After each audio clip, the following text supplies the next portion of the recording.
Bonjour et bienvenue à notre première capsule mensuelle sur la santé mentale.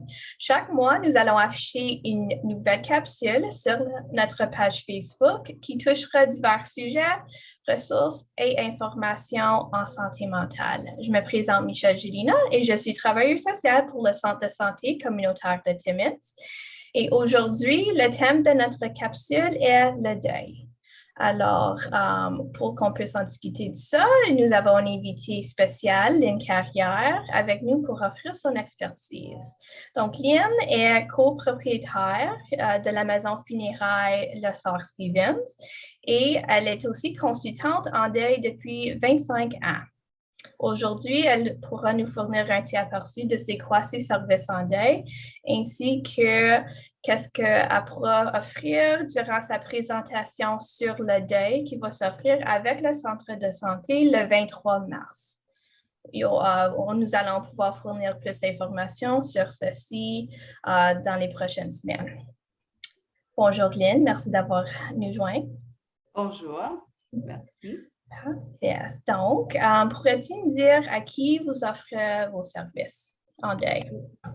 Oui, donc les services en deuil sont offerts à toute la communauté entière de Timmins et ses environs et aussi offerts aux personnes de tout âge, donc les enfants, adolescents, adultes et personnes âgées. Super. Donc, est-ce que tu pourrais me donner un petit aperçu de quoi tu offres comme service en deuil?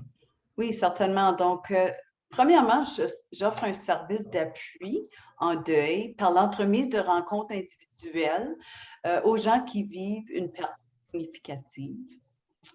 Aussi, j'offre consultation auprès de parents, des intervenants et des collègues qui veulent être guidés à eux-mêmes, savoir comment qu'ils peuvent appuyer soit un enfant, un ado, un ami ou un collègue qui vit un deuil. Et enfin, j'offre aussi le service d'appui au niveau du deuil anticipatoire à des individus qui sont en fin de vie et leurs proches. Je travaille de très près avec Soins palliatifs Horizon Timmins, qui offre un excellent accompagnement qui est digne de compassion et de respect auprès des familles. Super. Puis, ça serait de quelle façon que tu peux offrir ou les gens peuvent recevoir des services en deuil? Oui, donc il y a 3 façons que les gens peuvent recevoir ces services. Donc, premièrement, en personne, avec des rencontres individuelles, tout en respectant en tout temps les mesures sécuritaires de la pandémie, bien sûr. Aussi de façon virtuelle, donc par Zoom ou FaceTime, et enfin par téléphone. Puis, est-ce que tu pourrais me dire à quoi les gens pourront s'entendre en session de deuil avec toi? Oui, donc, premièrement, les gens peuvent s'attendre d'être accueillis sans jugement où ils sont rendus sur leur cheminement de deuil. Donc, un message qui est très important à partager, c'est qu'on chemine tous de façon très unique et à son propre rythme dans notre cheminement ou nos processus de deuil. Donc, il ne faut jamais se comparer aux autres où nous sommes rendus dans notre cheminement. Puis, il y a différents facteurs qui influencent notre cheminement. Par exemple, l'âge. Donc, un enfant de 5 ans va vivre sa perte différemment qu'un enfant de 12 ans et le comprendre différemment. Un autre exemple, c'est est-ce que c'est un décès soudain ou une maladie à long terme? Donc, les gens me demandent, c'est une question qu'on me pose souvent, qu'est-ce qui est plus difficile? C'est quand c'est un décès soudain ou quand on savait qu'il y avait une maladie à long terme? Donc, il n'y en a pas un qui est plus facile ou plus difficile que l'autre. Ils sont juste différents et on chemine différemment dans le processus pour différentes raisons. Donc, j'aime bien cette phrase que je vous partage, c'est que la perte la plus difficile, c'est la mienne. Donc, lors de la présentation, au mois de mars, on va expliquer de façon plus approfondie les facteurs qui influencent le cheminement de deuil chez les gens. Aussi, les gens peuvent s'attendre lors de sessions de mieux comprendre différents aspects du deuil. Donc, en plus des facteurs qu'on vient de parler, c'est mon but de normaliser le processus de deuil en soulignant les réactions qui sont communes. Donc, le deuil, c'est plus que de la tristesse. Oui, ça nous affecte au niveau affectif et on peut éprouver beaucoup d'émotions, mais ça nous affecte aussi au niveau physique, cognitif, social et spirituel. Donc, ça aussi, on va l'approfondir lors de la présentation. Les gens peuvent s'attendre de recevoir une écoute et un accompagnement qui est imprégné de compassion. Donc, je dis aux gens, je vous offre un temps, un espace où ce que tu peux vraiment te permettre de t'exprimer dans un environnement qui est confidentiel. Donc, on voit, même s'il y a des gens qui ont beaucoup d'appui, une famille où on offre beaucoup d'appui, des amis aussi qui offrent l'appui. Des fois, ça fait juste du bien de parler à quelqu'un d'autre en dehors de notre cercle et qui n'a pas vécu la perte.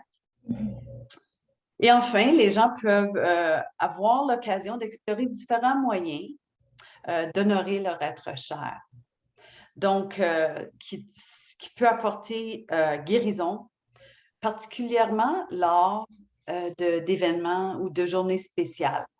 Par exemple, juste récemment, avec une dame avec qui on faisait un cheminement, elle voulait souligner la fête de son époux qui est décédé il y a quelques mois. Donc, elle a pensé à préparer son mets préféré, qui est un pâté chinois, et jouer une partie de carte, inviter ses enfants et jouer une partie de cartes ensemble, un jeu qu'il aimait beaucoup. Donc, c'est certain que des activités ou des gestes comme ça peuvent apporter des larmes, mais c'est quand même bien de s'exprimer, évidemment, exprimer nos émotions, laisser aller les larmes, mais aussi ça apporte souvent confort. Et j'imagine aussi vivre en famille dans ces moments-là aussi. Absolument, oui. Super. Donc, étant qu'on est en situation de pandémie, est-ce que tu as vu qu'il y a des aspects du deuil qui ont changé? Oui, absolument, Michel, il y a eu des aspects qui ont changé. C'est que les rites de service funéraire aident beaucoup au cheminement de deuil. Puis, il y a beaucoup de familles qui ont dû soit remis à plus tard ou modifier ou même annuler des services ou un service funéraire ou les visites. Puis, en conséquence, c'est qu'ils n'ont pas eu autant d'occasions de recevoir de l'appui des amis, des membres de famille de l'extérieur, quoi que ce soit. Donc, ça change beaucoup le cheminement, certainement. Donc, pour cette raison, j'encourage vraiment les gens qui connaissent quelqu'un qui ont vécu une perte significative dans les derniers temps, de faire un geste, de soit les appeler, apporter une écoute active, ou leur offrir une écoute active, juste leur tendre la main. Même un geste aussi petit qu'envoyer un petit texto disant, tu sais, je pense à toi ou je pense à ton être cher aujourd'hui. Donc, ça peut faire vraiment une différence et chaud au cœur à ces gens. J'encourage aussi à ceux et celles qui ont vécu une perte d'identifier une personne ou des personnes à qui ils sentent qu'ils peuvent vraiment partager ce qu'ils sont en train de vivre. Enfin, j'invite à ceux et celles qui s'intéressent à en savoir plus des services en deuil, de communiquer avec moi. Et aussi, si vous êtes intéressé, à fixer un rendez-vous pour une session. Absolument, la porte est ouverte, donc je vous invite de communiquer avec moi. Super. Donc, les informations pour communiquer avec Lynn se trouvent dans la partie description du post Facebook. Son courriel ainsi que son numéro de téléphone va se trouver là. Aussi, pour la présentation, l'espoir, le deuil et l'espoir, ça va s'offrir le 23 mars à 13h30 Veuillez checker notre page Facebook alors que les informations puis comment s'inscrire à l'atelier, va être fixé là dans les prochaines semaines qui s'en viennent. Juste comme mot de fin, j'apprécie beaucoup, Lynn, de ton temps pour pouvoir nous partager toutes ces informations-là. C'est grandement apprécié. C'est plaisir.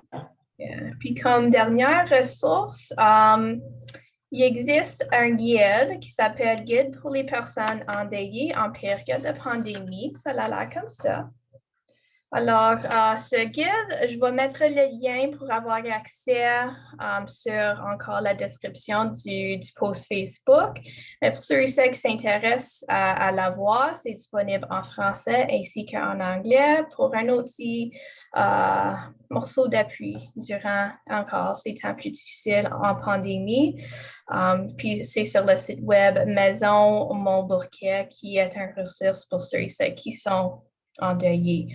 Encore une fois, merci beaucoup, Lynn, pour votre participation et vos super beaux mots durant notre première capsule. Puis c'est vraiment ça. Merci à toi.